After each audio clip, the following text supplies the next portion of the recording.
Madame, Monsieur, bonsoir. Nous sommes heureux de vous retrouver pour une émission dont vous avez maintenant l'habitude, qui est proposée par le Conseil départemental de l'Ariège et que nous réalisons avec Radio Transparence, puisque avec eux nous couvrons la totalité donc de ce territoire ariégeois pour vous informer de ce qui se passe. Et aujourd'hui, nous allons parler du très haut débit. Alors, ce très haut débit, on vous en parle déjà depuis des lustres, depuis plusieurs années. Pour faire le point ce soir, nous recevons la présidente du conseil départemental, Christine Tecky, et Nicolas Hureau, qui est lui le directeur général d'Ariège Très Haut Débit. Christine Tecky, j'ai dit que cela faisait plusieurs années qu'on parlait du très haut débit. Je vous ai vu froncer les sourcils. C'est pas plusieurs années ? Si, évidemment, c'est plusieurs années parce que c'est pas un projet qui se construit du jour au lendemain. Nécessité d'abord de faire un schéma départemental d'aménagement numérique, nécessité aussi de lancer une délégation de service public sur laquelle on était soucieux de converger le plus favorablement possible pour les Ariégeois, bien entendu, avec un équipement qui soit le plus à hauteur et le plus le mieux construit pour nous et pour les Ariégeois, bien entendu. Alors, plus gros investissement pour le département, puisque c'est 140 millions d'euros, avec une date d'échéance qui est 2025, plutôt 2026, je pense, parce que la crise sanitaire étant passée par là, certains travaux, comme dans d'autres domaines, ont été un peu reculés, voilà. Il faut souligner quand même les subventions de nos partenaires, puisque souvent les citoyens nous disent mais combien ça va coûter aux Ariégeois ? Pour l'État, des subventions à hauteur de 39 millions d'euros. La région est un partenaire fort aussi avec 20 millions d'euros. Et puis le délégataire, on évalue sa redevance sur la durée de la DSP à 23 millions d'euros. Donc voilà, après vous ferez les comptes et vous verrez quand même que c'est un gros projet, mais sur lequel l'équilibre financier est quand même assuré. C'est bon pour toi ? Okay. Vous voulez intervenir là-dessus ou pas ? Non, vous n'intervenez pas ? Très bien pour l'introduction. Bon, ok. Mais alors, on pourrait peut-être expliquer à nos auditeurs, parce qu'on en parle beaucoup, vous savez, il y a beaucoup de gens qui sont dans la campagne chez nous, qui sont un petit peu isolés, qui se posent des questions. Alors, est-ce qu'on peut dire à quoi sert la fibre ? Et est-ce qu'elle sera sur le débit que l'on aura ? Est-ce qu'il sera un débit de qualité ? Parce qu'on y est confronté tous les jours à ces problèmes. Ne serait-ce qu'en Couserans, et pourtant le Couserans, c'est pas le bout du monde. Et ce n'est pas l'Ariège. De certains, on est en Ariège. Mais on a quand même des problèmes. Alors, est-ce qu'on aura une fibre, un débit de qualité ? Oui, alors effectivement, ce qu'il faut bien comprendre, c'est que contrairement au réseau qui est actuellement utilisé, le réseau qui sert au support des services ADSL, qui a été déployé par un opérateur historique que l'on connaît bien dans les années 70, en fait, le nouveau réseau repose sur une technologie toute nouvelle, une technologie de fibre optique, et qui présente des qualités absolument incomparables par rapport au réseau cuivre. Et parmi ces qualités, elles sont nombreuses, mais je vais en citer une, il y a le fait qu'en fait, l'atténuation est beaucoup moindre. Et donc, que l'on habite à 100 mètres du central téléphonique ou à 20 km du central téléphonique, on aura exactement le même débit. Alors, ce débit, quel sera-t-il ? En fait, il dépend des offres qui seront proposées par les opérateurs. Ce qu'on constate aujourd'hui, typiquement, c'est que les débits qui sont proposés commencent aux alentours de 4 à 500 mégabits par seconde pour aller jusqu'au meilleur débit, jusqu'à 2 gigabits par seconde. Concernant les prix des offres, ils sont en général comparables aux offres ADSL qu'on rencontre aujourd'hui sur le marché, avec beaucoup de tarifs promotionnels, puisqu'aujourd'hui, il y a un petit peu une guerre des opérateurs pour acquérir des nouveaux clients sur la fibre optique. Et donc, on trouve aujourd'hui des offres promotionnelles extrêmement intéressantes qui démarrent à 10 € par mois. J'étais encore ce matin sur Internet avec un opérateur qui propose ça. Et ça, c'est calé ? Alors oui, c'est calé, effectivement, ça va durer de nombreuses années, effectivement.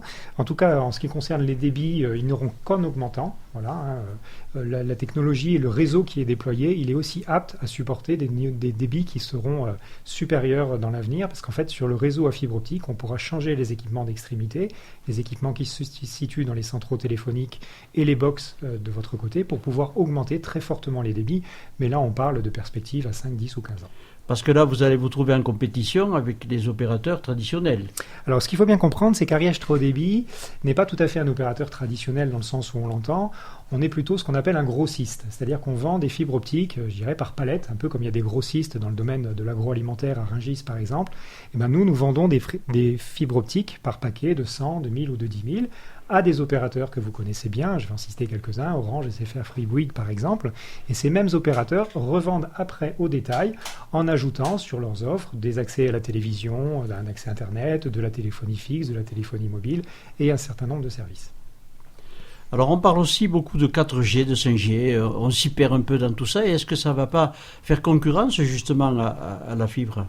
Christine Tecky. Écoutez, à mon sens, c'est deux offres qui sont complémentaires et pas du tout concurrentes. L'une est plutôt sur la mobilité, avec des débits qui sont aujourd'hui pas comparables entre la fibre, où on est autour de 100 mégas, et puis la 4G aujourd'hui plus généralement déployée sur l'Ariège. Donc je crois qu'il faut les voir comme deux offres qui sont complémentaires et non concurrentes. Alors on nous a parlé d'une première génération, d'un réseau première génération, ça fait maintenant une dizaine d'années, tout à fait au début. On est maintenant un réseau deuxième génération, est-ce qu'il y a une différence notable ? Oui, ben la différence, elle est essentiellement celle que a présenté Nicolas Hureau. La première génération repose sur un réseau cuivre, donc avec l'atténuation d'un signal à partir plus la distance est importante, plus l'atténuation du signal se fait, et donc une inégalité devant les potentialités de ce réseau première génération, ce qui n'est pas vrai avec la fibre, puisque comme on vous l'a expliqué précédemment, on va avoir égalité de service, quel que soit l'endroit où nos concitoyens souhaitent être raccordés à la fibre, quelle que soit la distance par rapport au réseau.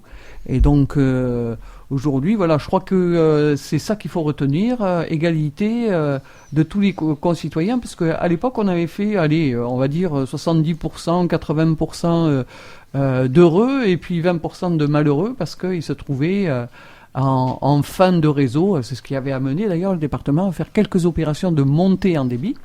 C'était aller rapprocher les citoyens d'un bloc technique qui leur permette d'avoir un petit peu plus de débit. On avait fait pas mal d'opérations comme ça entre 2010, 2011 et jusqu'à aujourd'hui, puisqu'on continue encore, ce réseau étant toujours actif à ce jour. Oui, juste pour préciser, on pourrait dire que finalement ce réseau de première génération, c'était un petit peu les autoroutes, voilà, qui ont permis de relier les grands centraux téléphoniques et d'y apporter la fibre optique, et qu'aujourd'hui on s'intéresse au départemental, au communal et au dernier petit chemin, puisqu'on ira chercher tous les logements, qu'ils soient dans le Couserans, le plan Thorel, y compris les logements isolés, seront raccordés à la fibre optique.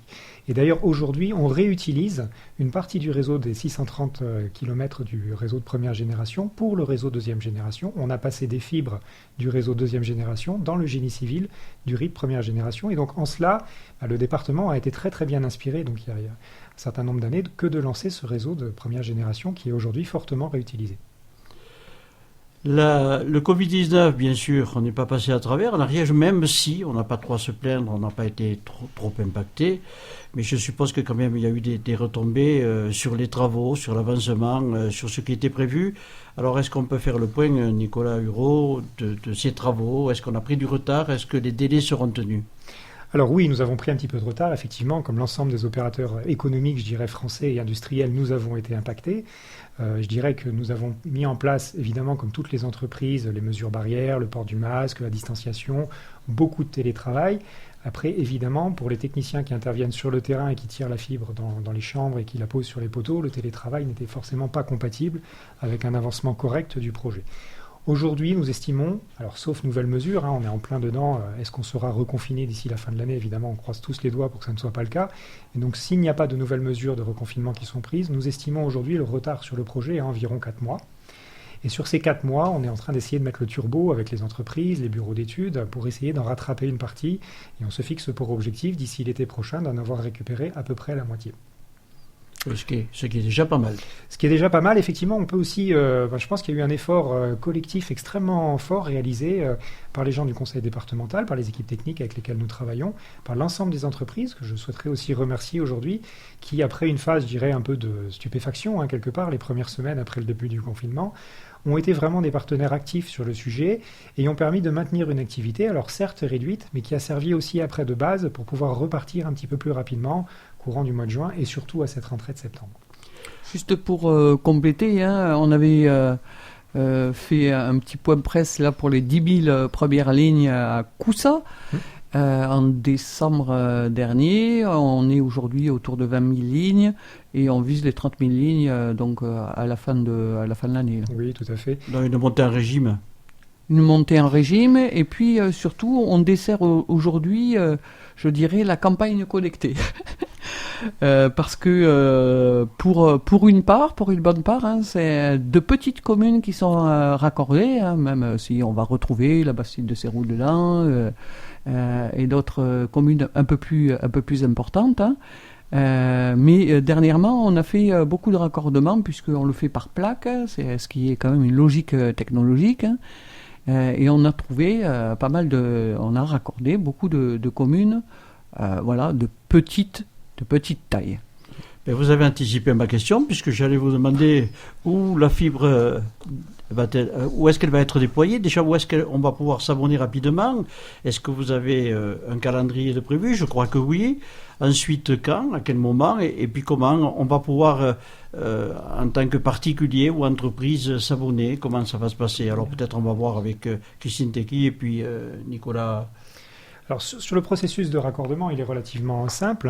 Alors, il faut déjà quand même attendre que les travaux soient réalisés dans la zone sur laquelle vous habitez. Là, par définition, vous ne pouvez être raccordé que quand le réseau est déployé. Et pour ça, je ne peux que vous engager à consulter le site internet d'Ariège Très Haut Débit, où chaque logement est identifié après un processus qu'on appelle le relevé de boîte aux lettres. D'ailleurs, pour la petite information, si jamais nous avions oublié quelques boîtes aux lettres, ce qui peut arriver, évidemment, on essaye d'être le plus exhaustif possible, mais on n'est pas à l'abri non plus d'un oubli ou d'une erreur. Il existe un formulaire qui nous permet de créer votre logement. Nous avons eu quelques demandes comme ça, il ne faut surtout pas hésiter à nous remonter des cas de création de logement.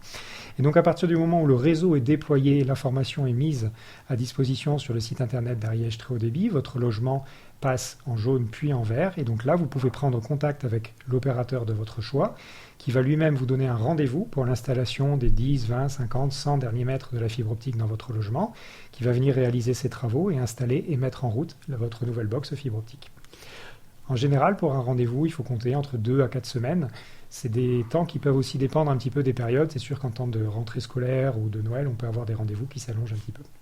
Quand vous parlez de communes éligibles, vous parlez de communes qui sont branchées actuellement ou qui le seront rapidement? Alors aujourd'hui, il faut savoir que nous avons démarré les études et les travaux sur environ 40 000 prises, que nous avons, Madame Tequi l'a dit tout à l'heure, on passera la barre des 30 000 raccordables probablement d'ici la fin de l'année. Donc il y a déjà aujourd'hui quasiment 30 000 logements ariégeois qui peuvent souscrire auprès d'un abonnement en fibre optique auprès de leur opérateur. Et d'ailleurs, environ 3 500 l'ont déjà fait d'ores et déjà. Alors on parle de communes un peu importantes, par exemple Saint-Verdun, Mazères, Lavelanet, qu'on a ouvert juste avant le début de l'été.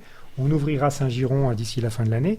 Et puis Madame Tequi l'a dit aussi, on va dans des communes beaucoup plus petites, plus rurales, des communes de montagne, Buret, Montoulieu, Justignac, Nalzin, Vira, Ségura, Cos, Ganac, Brassac, etc. Donc vous irez même jusqu'à Sex. On ira partout. L'engagement du département, M. Péguillon, c'est d'aller jusqu'à la dernière maison du bout du chemin. C'est bien ce que je disais, au bout du chemin, à Sex. Alors on se pose des questions, bien sûr. Combien ça va coûter? Vous avez parlé de 140 millions d'investissements, même si vous avez essayé de rassurer tout à l'heure. Est-ce qu'on pourrait y revenir quand même, parce que c'est beaucoup d'argent? Combien ça va coûter aux contribuables? Alors je ne dis pas à l'abonné, on le comprend tout normalement, mais le contribuable, est-ce qu'il a quelque chose à payer sur ses impôts? Est-ce que ça va lui coûter combien? Le contribuable ne va rien payer de plus que quand on fait une route ou quoi que ce soit.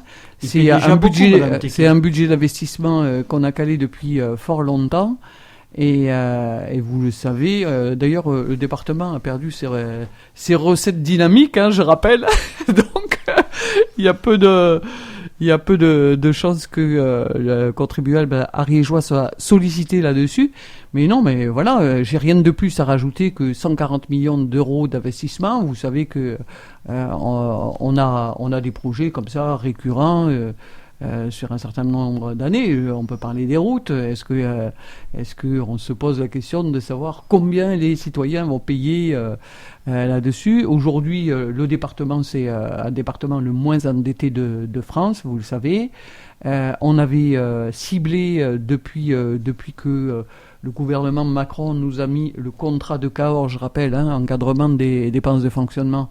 On avait ciblé quelques projets, gros projets d'investissement, dont le très haut débit, et c'est ce projet et ce seul projet sur lequel aujourd'hui le département fera un emprunt, si nécessaire, au regard à la fois des subventions, des redevances, aussi de l'opérateur. Ok. On peut préciser que quelque part c'est un investissement d'avenir. Alors le mot est parfois utilisé et parfois pas toujours bien. Il faut bien comprendre que la propriété du réseau est en pleine propriété à l'issue du contrat de DSP de 23 ans du Conseil départemental de l'Ariège. Donc c'est un investissement qui finance un bien de retour, voilà, qui va servir à l'ensemble des Ariégeois puisqu'on ira chercher toutes les prises. Et puis replacer ça dans un contexte un petit peu plus global, il faut savoir que en Europe, il y a peu de pays aujourd'hui qui sont très avancés en matière de fibre optique. Il y a l'Espagne, pas très loin de chez nous, qui a fait ce choix-là. Il y a l'Andorre aussi, qui a été un des premiers pays complètement fibrés. Alors évidemment, pays à la taille de ce pays qu'on connaît bien et qui n'est pas très loin.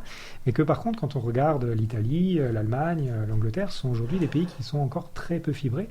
Et donc on se compare très souvent à l'Allemagne sur un certain nombre de sujets, y compris sur le football. Mais il faut savoir qu'en fibre optique, la France et l'Ariège aura une avance importante sur d'autres pays d'Europe.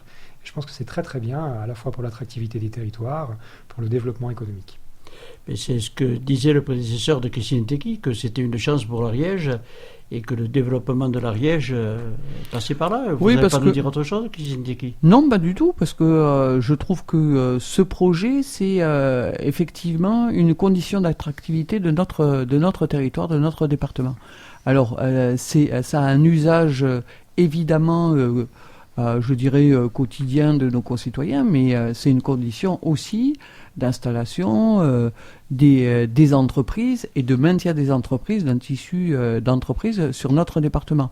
Je rappelle que, par ailleurs, on s'est fixé là depuis la dernière séance plénière, pas celle d'hier, mais celle la précédente, un axe fort de travail avec l'agence d'attractivité qui est d'aller démarcher des grands comptes qui sont engagés dans la démarche de télétravail de façon à pouvoir accueillir, puisqu'on l'a vu, la crise sanitaire nous a démontré qu'un certain nombre de personnes qui travaillaient dans des entreprises, pas sur l'Ariège, mais sur la métropole toulousaine ou ailleurs d'ailleurs, sont venus s'installer en Ariège pendant cette période de confinement et travailler avec un débit qui était suffisant, quand même de qualité, mais qui demain sera d'une autre nature et surtout on pourra s'installer en télétravail là où on le souhaitera. Alors, les entreprises sont plutôt sur une question de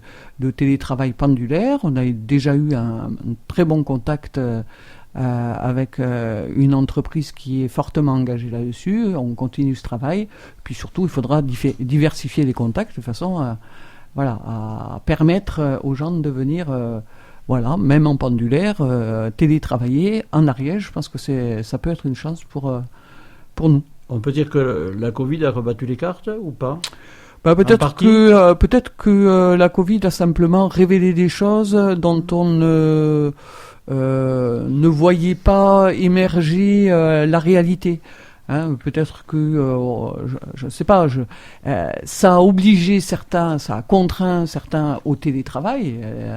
C'était pas un télétravail consenti, mais ça a été un télétravail forcé, on le sait, pour les raisons sanitaires qu'on connaît bien. Demain, ce qu'on souhaite, c'est accompagner et expérimenter ça avec ces entreprises qui pourraient être engagées là-dessus sur la base du volontariat des salariés, parce que du coup, on n'est plus dans les mêmes dispositions. Oui, je vais vous donner un exemple quand même de quelque chose qui s'est révélé, me semble-t-il, à travers la période de confinement, ce sont les téléconsultations à distance.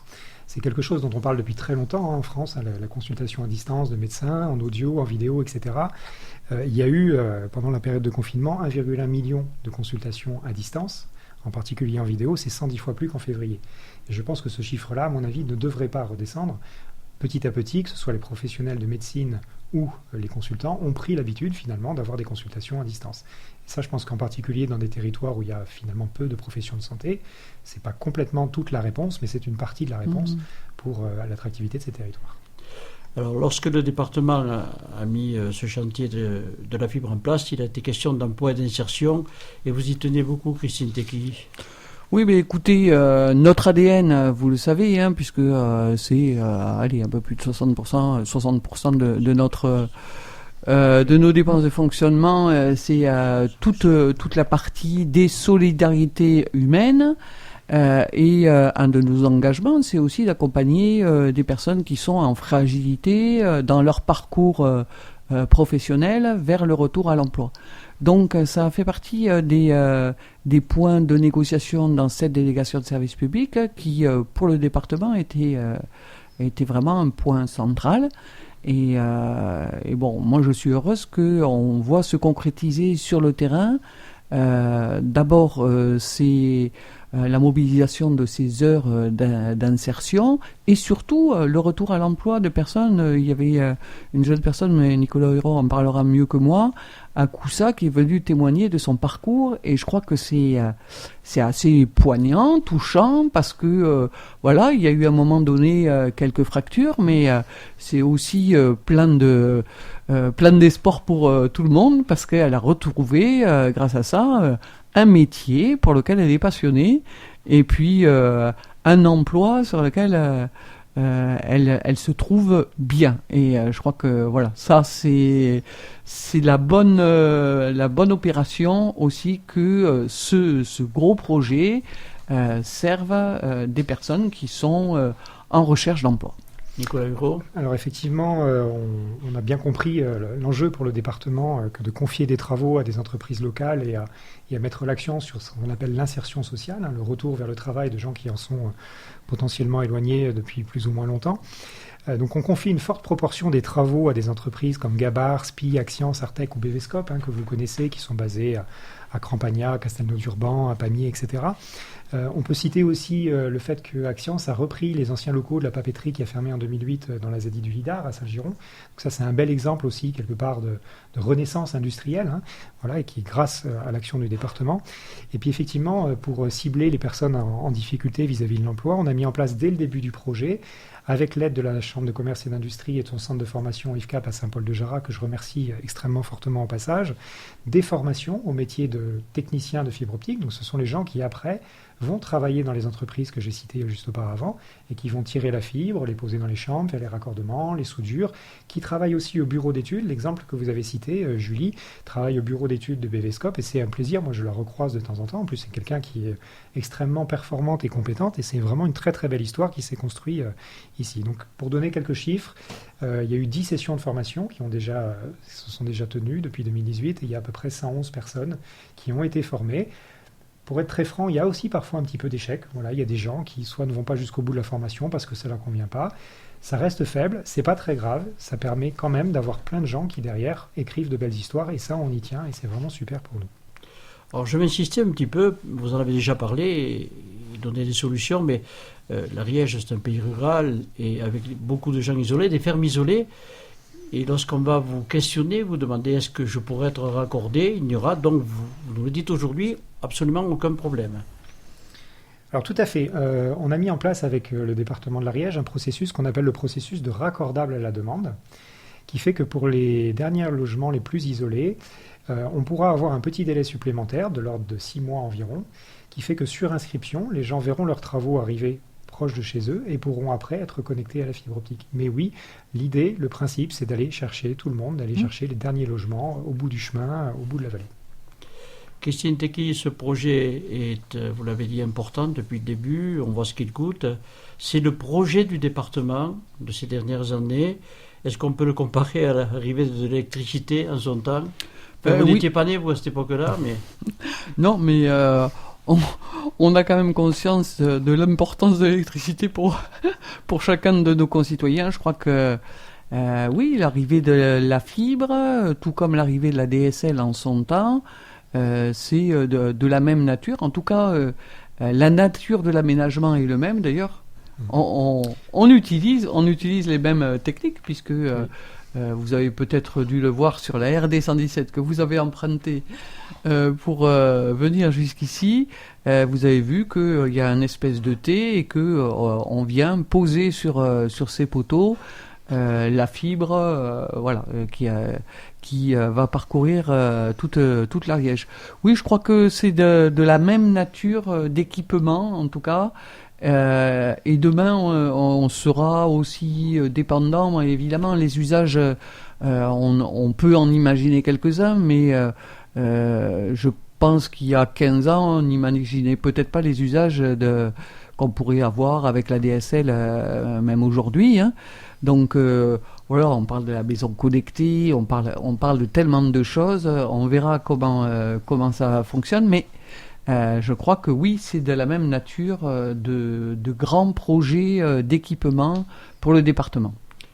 Vous ne nous direz pas autre chose, Nicolas Hureau ? Non, bien sûr. De toute façon, à quelque part, nous sommes un peu cousins avec des entreprises comme Enedis, comme les entreprises qui déploient le réseau d'eau, le SNDEA par exemple. On est des opérateurs de réseaux, voilà, des réseaux qui peuvent être différents, des réseaux de fluides, des réseaux d'eau, des réseaux de gaz aussi.